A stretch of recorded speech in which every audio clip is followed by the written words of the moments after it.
O renovamento carismático na minha vida teve uma importância enorme a partir da adolescência. Como adolescente, vivi bastante aquele tempo de rebeldia, de distanciamento, de alguma frieza em relação à igreja e alguma separação. E depois foi através dos meus pais, que frequentavam, que participavam no grupo Pneuma Vita, que eu me fui reaproximando. Não tanto da fé, que não perdi, mas da prática cristã habitual. Uma das coisas que me impressionou de imediato e que de facto mudou a minha vida foi, por um lado, a oração e a importância da oração.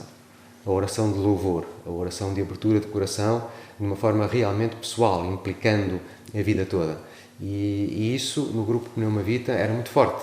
Nas orações da terça-feira, que aconteciam na Capela dos Missionários do Espírito Santo, era verdadeiramente avassalador para um adolescente que começava a descobrir pela primeira vez uma série de coisas na vida de fé. A devoção ao Espírito Santo, a importância do Espírito Santo, a abertura de coração à vontade de Deus e à iluminação pelo Espírito, foi a outra coisa que me marcou profundamente. E depois alguma coisa que me tocou para a vida foi o sentido de comunhão e de comunidade que existia no grupo Pneuma Vita. Isto tocou-me profundamente.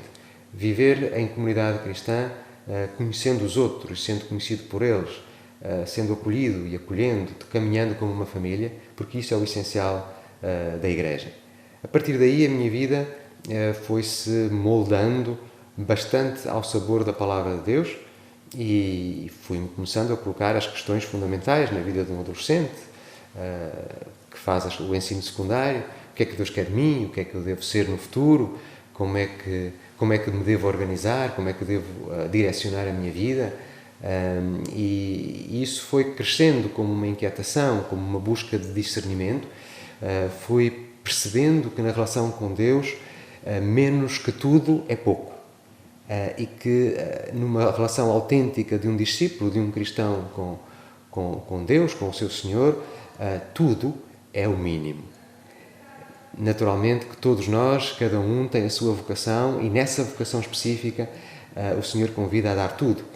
E eu senti isso com muita força e senti que se calhar a minha vocação poderia passar pela consagração religiosa e pela consagração missionária. O padre José da Lapa, que tinha iniciado e que acompanhava como assistente espiritual o grupo Pneuma Vita, era espiritano e foi através dele que eu conheci os espiritanos. A minha mãe pertencia também a um movimento muito grande ligado aos missionários do Espírito Santo, que é a Liame. E, portanto, desde muito cedo eu tive contacto com a Liame, contacto com o grupo da Liame, com as liamistas, com os encontros da Liame em que a minha mãe e o meu pai participavam.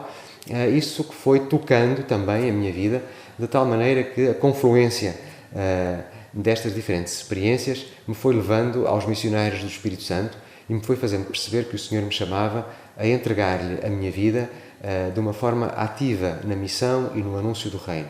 E isso fez-me empreender uma aventura de formação em Portugal, depois em França, depois de experiência missionária na Guiné-Bissau, depois fui enviado como missionário, já padre, para Moçambique, onde fiquei bastantes anos servindo a Igreja de Cristo e servindo a humanidade em nome de Deus, numa região do norte de Moçambique, entre o povo Macua. Foi evidentemente uma experiência fantástica, uma experiência que completou naquela etapa a minha formação cristã e a minha formação de discípulo. Aí fui aprendendo que não somos missionários se não formos antes de mais discípulos, que não seremos capazes de anunciar o Evangelho se não formos capazes de fazer silêncio e de nos deixarmos tocar pela presença de Deus que nos ensina. A partir daí sim poderemos tornar-nos testemunhas. O encontro com o renovamento carismático na minha vida foi a grande oportunidade e um grande ponto de arranque para essa experiência que continua como uma grande peregrinação, como para todos nós.